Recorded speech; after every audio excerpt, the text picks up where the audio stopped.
Ini pertama kalinya Hyeji mandi pedesaan. Karena di pedesaan, hanya bisa menggunakan baskom untuk mandi. Nenek tiba-tiba masuk dari luar. Dia bilang dia sedang mandi.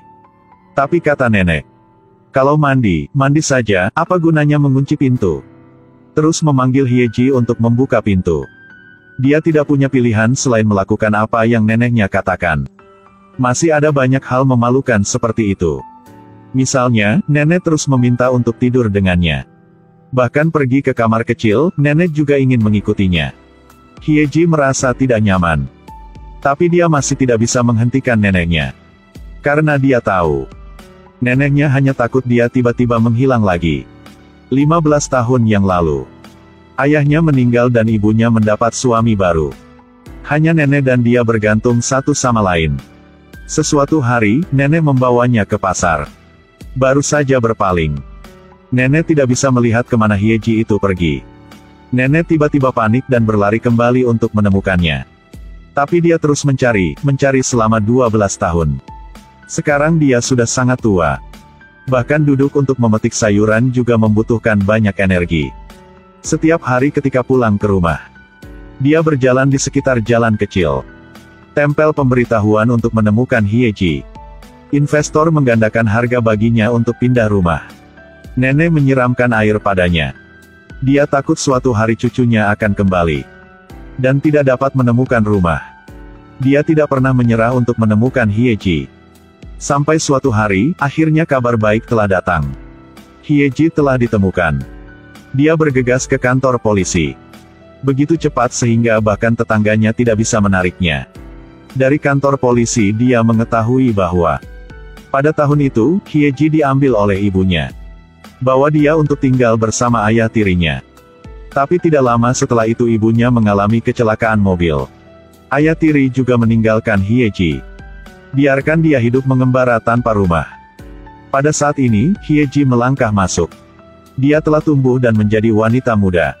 Begitu dewasa sehingga neneknya bahkan tidak bisa mengenalinya. Tapi di tangannya masih ada gelang yang dibelikan neneknya untuknya. Nenek yang bersemangat bergegas. Nenek melihat cucunya yang hilang dan telah ditemukan kembali. Dia tidak bisa menahan tangisnya. Dia membawa pulang cucunya. Tidak ingin membiarkan dia melakukan apapun. Nenek hanya menyuruhnya duduk di sebelahnya untuk beristirahat. Hari berikutnya, nenek membawa Hyeji ke pasar untuk membeli pakaian. Seseorang yang tidak pernah tega mengeluarkan uang untuk membeli sesuatu seperti dia. Membelikan pakaian untuk cucunya dan bahkan selalu memilih yang terbaik. Meskipun terlihat agak jelek, nenek sangat dekat dengannya. Tetapi Hyeji merasa malu. Dia mulai tidak berani pulang. Bahkan sepulang sekolah, dia hanya pergi ke pantai untuk duduk sendiri. Sampai gelap. Tapi baru sampai di puncak desa, dia melihat bayangan neneknya datang menemuinya. Mengantar dia ke rumah. Nenek memasak banyak makanan untuk Hyeji setiap hari. Nenek takut dia akan tersedak tulang, jadi dia bahkan dengan cermat mengeluarkan tulang ikan. Nenek melihat dia hanya makan sedikit. Nenek mengambil sesendok besar nasi dan membawanya ke mulutnya. Dia makan dengan susah payah. Tapi sudah sangat lama, dia belum menerima kehangatan seperti itu. Dia mulai belajar menerima cinta ini.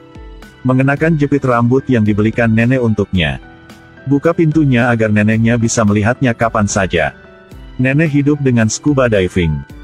Hyeji memakai tangki oksigen. Melompat ke laut bersama neneknya. Neneknya sangat senang. Nenek mengajak Hyeji untuk melihat kemana-mana. Disinilah neneknya bekerja sepanjang hidupnya. Mereka berpegangan tangan satu sama lain dengan erat.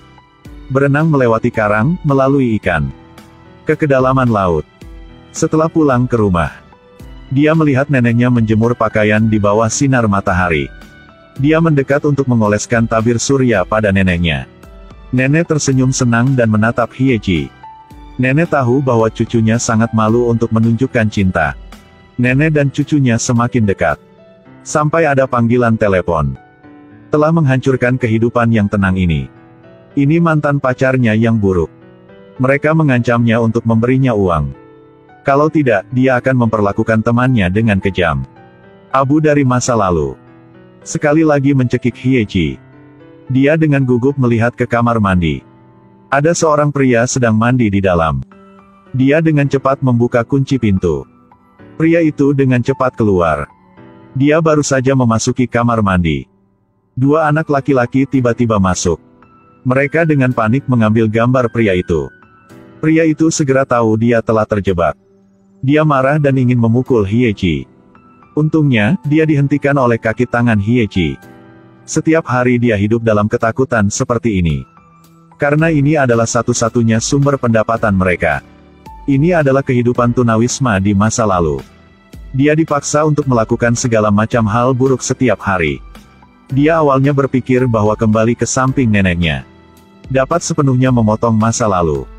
Tapi ponsel temannya merusak mimpi indahnya untuk mengirim uang kepada penjahat. Hyeji memperhatikan tabungan neneknya.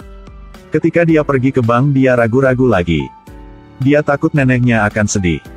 Pada akhirnya, dia masih mengembalikan uang itu ke tempatnya. Adegan ini kebetulan dilihat oleh tetangga. Paman tetangga curiga dan langsung mengingatkan neneknya.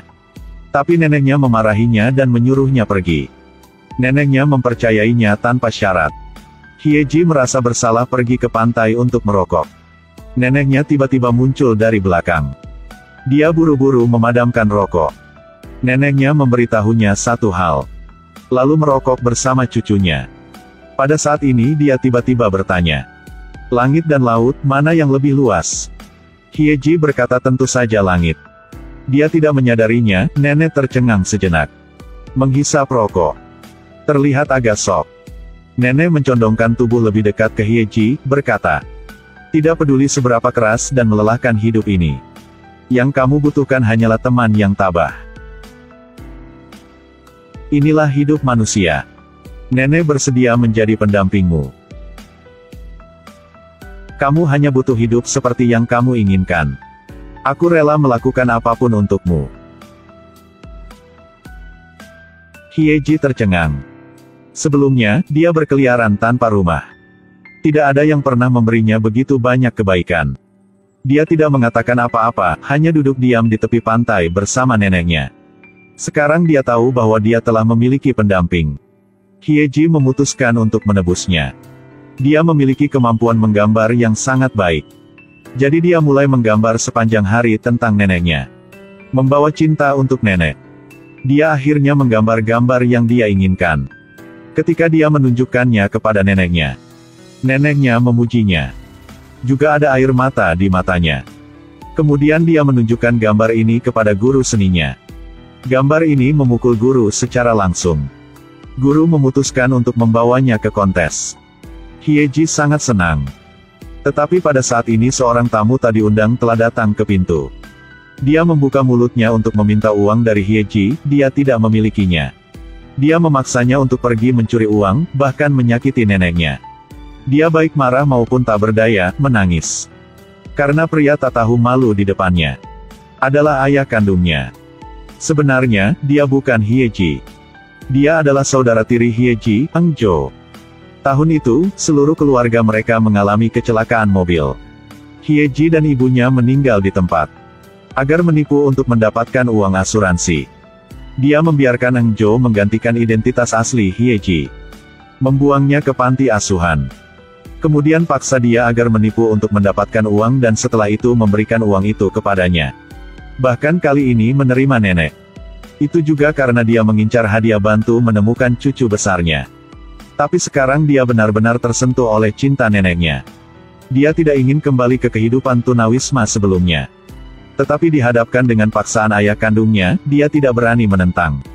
Dia menangis sepanjang malam. Setelah neneknya bangun untuk pergi keluar, dia masih mencuri tabungan nenek untuk diberikan kepada ayahnya. Semakin dia memikirkannya, semakin dia merasa bersalah. Dia tidak bisa berbohong kepada nenek, dan dia juga tidak bisa kembali untuk menghadapinya lagi. Jadi setelah berpartisipasi dalam kontes menggambar, dia meninggalkan surat permintaan maaf dan menghilang. Nenek ini makan sendiri lagi. Tapi dia mengambil 2 mangkuk nasi. Dia menatap kosong ke udara. Karena cucunya tersayang hilang dan ditemukan kembali adalah palsu. Bahkan mencuri tabungannya. Hari ini, hasil identifikasi kerabat Departemen Kepolisian telah dikirim. Ketika paman tetangga menunjukkannya kepada nenek melihat, dia tidak mau percaya. Bahkan diusir. Tapi keesokan harinya Hyeji ditangkap di kantor polisi. Dia berlari seperti orang gila datang. Ingin membawanya pulang. Tapi Hyeji tidak bergeming. Katanya seperti memohon. Aku tidak percaya kertas penilaian itu. Jika kamu mengatakan kamu Hyeji maka kamu pasti Hyeji. Dia hanya bisa menundukkan kepalanya. Dengan lembut minta maaf. Dia kemudian mengakui identitas aslinya. Dan Hyeji yang asli sudah mati. Kepercayaannya rusak. Nenek tidak bisa menerima kenyataan. Dia lari ke kuburan. Lihatlah cucu yang sudah mati. Akhirnya dia tidak tahan lagi dan telah jatuh ke tanah. Di sisi lain cucu berpura-pura merasa kasihan pada nenek. Tidak ingin terus membuat kesalahan. Juga tidak ingin menggunakan identitas Hyeji untuk hidup lagi. Dia mencela ayah biologisnya. Untuk mendapatkan uang neneknya kembali. Kemudian diubah kembali menjadi nama aslinya, Eng Jo. Ayah kandungnya ditangkap untuk penuntutan. Eng Jo juga dikirim ke penjara. Karena mencuri uang dan berpura-pura menjadi orang lain. Nenek cepat menjadi lebih tua. Menjadi kurus dan lemah. Sekarang guru membawakan gambar Eng Jo melukis datang. Dia tidak memperhatikannya. Tapi ketika guru pergi begitu saja, dia masih tidak bisa menyembunyikan rasa penasarannya dan membuka gambar itu. Di gambar nenek memegang tangan Hyeji dan Eng Jo. Berenang ke cahaya di bawah laut. Nama lukisan itu adalah pengakuan. Saat ini dia telah memaafkannya. Juga mengerti cinta yang sulit untuk dia katakan. Tidak masalah apakah dia keponakan biologis atau bukan sekarang. Setahun kemudian, Eng Jo keluar dari penjara. Dia tidak memiliki wajah untuk pergi menemui neneknya lagi. Tetapi pengaruh yang diberikan neneknya membuatnya lebih positif dan berseri-seri. Dia memulai kehidupan mencoba untuk belajar, mencoba untuk hidup dengan baik. Sampai paman tetangga datang ke rumahnya. Dia mengetahui bahwa neneknya menderita penyakit Alzheimer. Telah menghilang selama seminggu. Dia bergegas mencari neneknya. Dia pergi ke pasar di mana Hyeji menghilang. Dia mencari selama waktu yang sangat lama.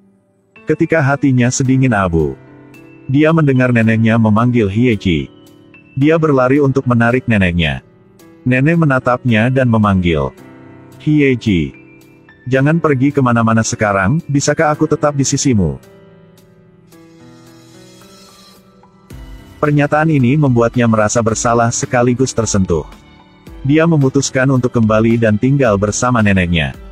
Hanya saja sekarang berubah menjadi Eng Jo yang merawat neneknya. Hari demi hari berlalu.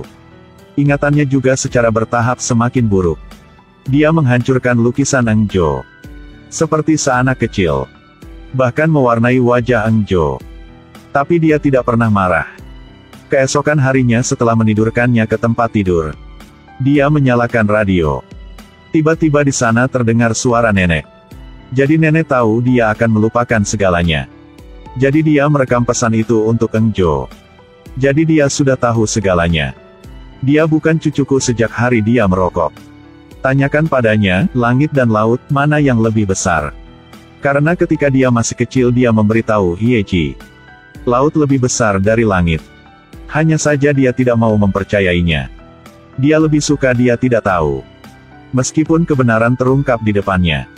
Dia juga tidak menyalahkan Eng Jo. Dia masih menganggapnya sebagai cucunya sendiri. Selalu perlakukan dia dengan baik. Kamu adalah cucuku.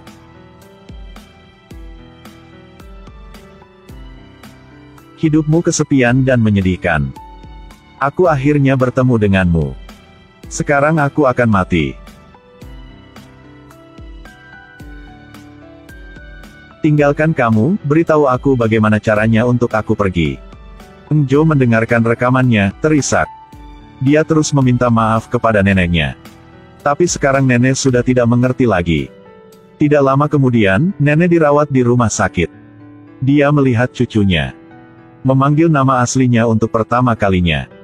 Eng Jo ah. Sekarang aku harus pergi ke tempat Hyeji.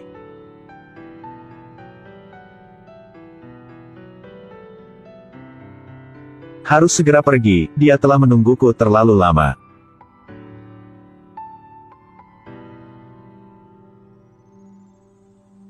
Kamu datang kepadaku untuk menjadi cucuku. Aku sangat terima kasih.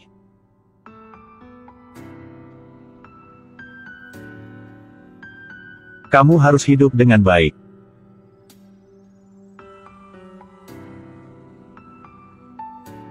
Eng Jo bersandar pada neneknya.